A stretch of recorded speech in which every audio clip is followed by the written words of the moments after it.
تقبل دعاءنا. اللهم ربنا اغفر لجميع المسلمين والمسلمات والمؤمنين والمؤمنات الأحياء منهم والأموات والذين قد ماتوا منا فاغفر لهم ورحمهم واسكنوا في الجنة.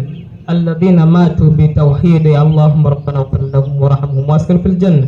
إن كانوا محسنين فزد في سانهم وإن كانوا مسيئين فتجاوز عن سيئاتهم.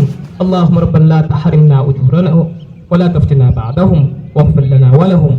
Ee Mwenyezi Mungu, tunakushukuru kwa neema za siku hii ya leo.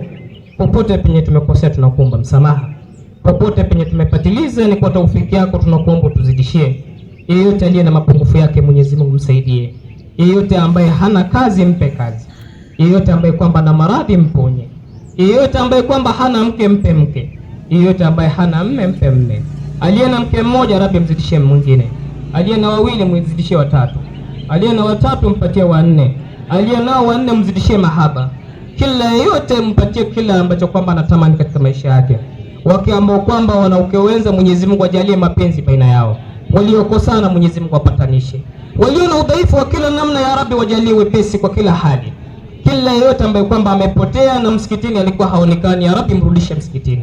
Muongoze kwa njia yako ambayo kwamba ni ulioineemesha. Umsamehe makosa yake. Kila mmoja hapa ana madhaifu yake, ya Rabbi na wewe unayajua. Basi kila mmoja muangalie kwa jicho la rehema. Kwa rehema za hii siku ya Mwenyezi Mungu tuangalie. Tusamehe Muumba wetu. Tubia madhambi zetu. Tujalie tuwe miongoni mwa waja wako ambao kwamba wanaridhika na kile ambacho kwamba umetupatia. Tuepushe na pupa ya dunia.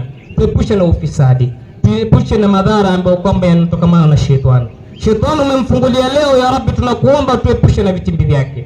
Tujalie tuwe wenye kufaulu. Pamoja na kuwa yeye ni ana vitimbi vingi, ya Rabbi tupatie njia na mbinu za kuweza kumuepuka. Sababu wewe ni Mungu wa kweli. Wewe ndio mwenye kuumba kila kitu. Wewe una uwezo wa kila jambo. Tuzidishie riziki zetu. Mashamba yetu ambayo hayana mazao, tia rutuba ndani yake. Tuzidishie mazao. Kila yeyote ambaye kwamba alikuwa na ubakhili, ya Rabbi kuanzia leo mjalie ubakhili upate kuondoka.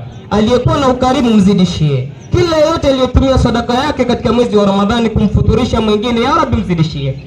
Yule ambaye hakutoa, ya Rabbi mjalie mwaka ujao awe mwenye kutoa. Mwenye hajatoa zaka mwaka huu kwa sababu ya upungufu, mjalie mwaka ujao apate kutoa. Sababu wewe ni Mungu wa kweli. Hakuna Mungu ila wewe. Hakuna kuabudiwa ila wewe. Wa sallallahu ala sayyidina Muhammad wa ala alihi wa ashabihi wasallam walhamdulillahi rabbil alamin. Wa billahi tawfiq. Idi mubarak. Kama unajua uliswalisha tarawih